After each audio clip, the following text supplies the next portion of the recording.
Around 2012, a Japanese firm known as Sumitomo Metal Mining and Indonesian Vale, a subsidiary of a Brazilian company, announced that they were partnering up to build a massive $2.5 billion nickel processing plant in Indonesia.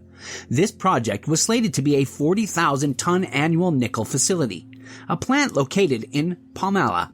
Yet, after 10 years of negotiations, feasibility study, and work, the Japanese conglomerate had abandoned the project because they had disagreed with their partner known as PT Indonesia Vale, blocking down one of the most probable and biggest economic drivers for Indonesia. But not only was this a big blow to the Indonesian country, but it was also a big blow to Japan. You see, right after Sumitomo exited their partnership with Vale, the Brazilian subsidiary had immediately gone on to find an alternative partner to help build the plant. And immediately, there was an interested partner that wanted to help Vale. A Chinese firm that goes by the name Zhejiang Huayu Cobalt is also famous for many of its other emerging investments in Indonesia's own mining sector and mining companies. These are the likes of a similar project in Sulawesi known as PT Huayu JV, which is designated to produce 60,000 tons of nickel and 7,800 tons of cobalt per year. And another project with EVE Energy located in Wedah Bay, Halmahera Island. This Chinese company had reached an agreement with Vale Indonesia, and they both broke ground for the Palmala Block Development Project in Kolaka, Regency, Sulawesi, Indonesia. This was a blow to the Japanese because it shows that Chinese companies are now massively interested in Indonesia, and whenever an opportunity comes up, they would hop on the train and take the offer. This new Palmala agreement is now slated for completion around 2025 to 2026.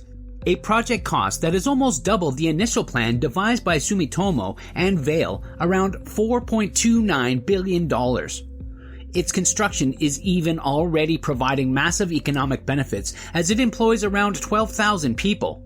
Furthermore, the new project, which is designated as a national strategic project, is going to also triple the initial annual nickel production of the old plant, to over 120,000 nickel tons per year. Under this agreement, these nickels will be used in the development of the electric vehicle space, and further on, Huayu will be the one to develop the project, whereas Vale will have the rights to acquire up to 30% stake in the project. Now, while it may have been a big blow to the Japanese, it is, unfortunately, not something we can truly disregard in Japan. Once known as East Asia's largest economy, it is still a massive player in the Indonesian economy. We don't know what really happened in the project itself between Sumitomo and Vale. After all, the company has only cited that there was a disagreement between the two. Furthermore, there was also an issue prior to the termination. Back during the COVID-19, the partnership had also struck a challenge led by delayed procedures with government permits and more discussions with Vale. Another official statement was also published by Sumitomo Metal Mining, which stated that there were difficulties to maintain internal and external project study teams without future prospects. And due to this, Sumitomo had no choice but to terminate the project. However, do take note that Sumitomo also values the project a lot. The management had once said that it was in line with their long-term goals, but that the long-term goal is now long gone. Was this a win for the Chinese firm and a loss for the Japanese? Well, more than likely it is. In fact, a huge win for the Chinese. But the issue between the two is difficult to judge because it took 10 years to conduct a feasibility study, which suggests how difficult the project is. Furthermore, as we do not also contain any other inside information, maybe there are other many factors that we can't know that only these negotiators know. Therefore, they have decided to cancel it for the best of the company's interests. Moreover, what has been known throughout Japan and China in Indonesia is that the presence of the former is now being engulfed by the latter. China has been acquiring opportunity after opportunity around the archipelago nation. By doing so, they have presented far better options such as costs, technology, and economic benefits. No wonder why Indonesia has also chosen China for many other projects. Either way, rest assured, however, that while it may impact external companies, it is still at the end of the day a huge economic benefit for Indonesia. Who else, after all, will benefit if not for them?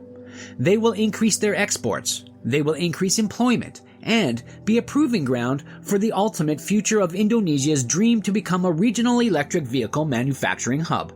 But anyway, the project is nearing completion, and in just a few years, most Indonesians will finally see a massive mining project in their country. What do you think about this new mine and its intricate details? Is it for the best of Indonesia to partner up with China rather than Japan? Let us know down below.